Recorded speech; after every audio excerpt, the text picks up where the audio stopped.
So there are a few sort of popular methods for organizing notes on the guitar and sort of making sense of everything. And I thought I would just sort of throw my hat in the ring and offer a suggestion on how to sort of kind of start doing this. You know, you see people play things that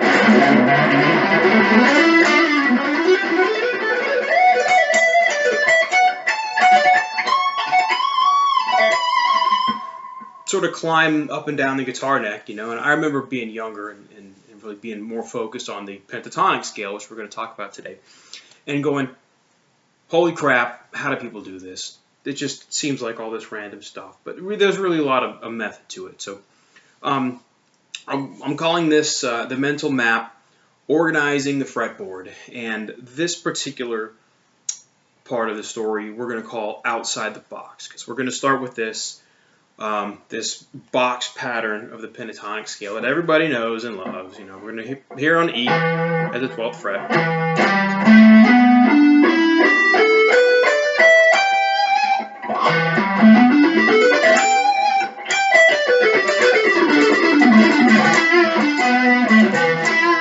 There's all kinds of cool stuff you can do with this. I mean, there's no denying it. This has been such a huge part of rock music and blues and jazz and every other kind of music. You know, a lot of Asian styles, you know, use this pentatonic scale too.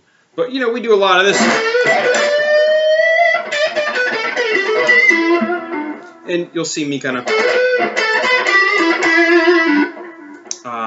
deviating from this this shape because I really spent a lot of time doing that in the past, and well, we're going to learn how to do that too. So anyway, without further ado, I'm kind of going through a little presentation here on the other side of my screen, and I'll post a link to that somewhere. That'll be in the description. So anyway, again, we had the E minor pentatonic scale, and that's E, G, A, B, D, and then back to E again, pentatonic, 5 tones, okay? And then it repeats.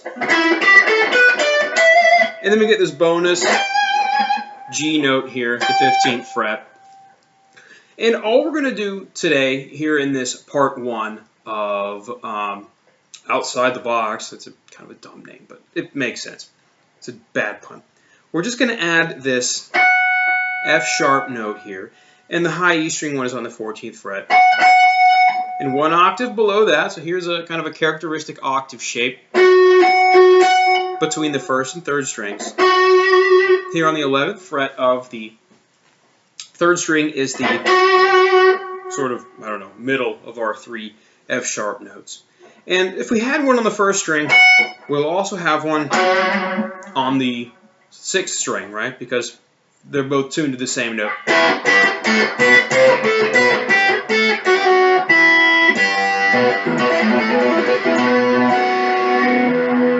Whatever. So anything we do on one, we do on the other. So putting this all together, we get what's called the E minor hexatonic scale. So 6 notes, hex, instead of 5 notes, pentatonic. And then maybe this is not the technical name for it. Eric Johnson calls it the E minor hexatonic scale. So I'll defer to him. All right.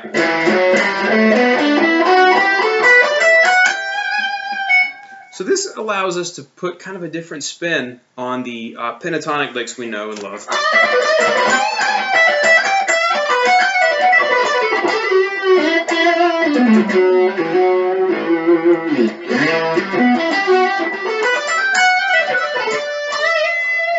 And if we look carefully, we can see start to emerge, and this is our D chord, just an octave up. So if we think of this as being over a D chord instead of an E minor,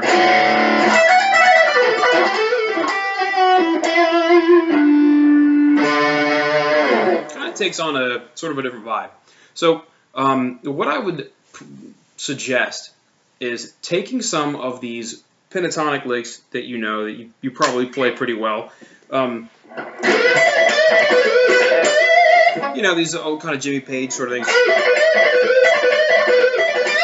And add in Those 3 F sharps we talked about. So here's a kind of a cool one that sort of Eric Johnson, Ian Thornley is another big influence of mine, kind of inspired by those guys. So I'm going to start here with my pinky at the 15th fret of the 1st string. And I'm going to grab that F sharp note, but I'm just going to bend it back up to G, and I'm going to let it back down really fast. And then I'm going to walk down the scale.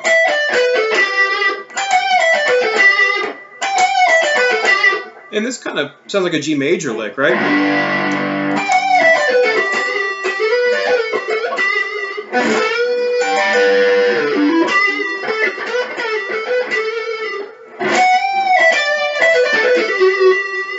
But we're going to stick with the C minor thing for a second, and we're going to add a little more pizzazz to this lick.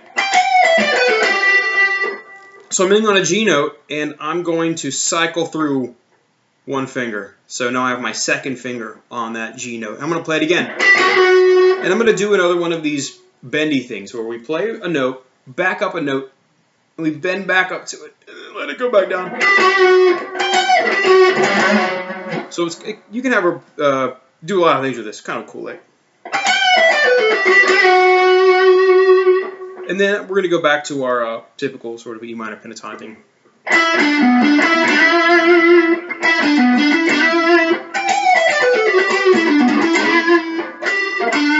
So you can end it however you want.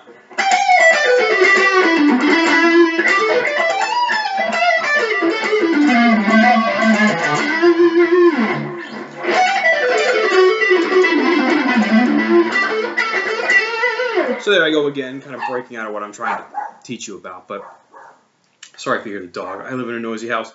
I'm not the only one making a bunch of racket around here. So I would suggest spending about a week, maybe, trying to implement these 3 occurrences of F sharp into the E minor pentatonic licks. You already know. What we're really doing here is we're leveraging something you already know very well. And we're just going to sort of fill in some holes a little bit. And then we're going to start kind of marching out. Like what happens after that 15th fret note. And what happens after this 12th fret note. And we can sort of think about that on each string. So anyway, part 1, outside of the box. Go forth and prosper. Message me if you have any questions. Part 2 will be up next week. Thanks.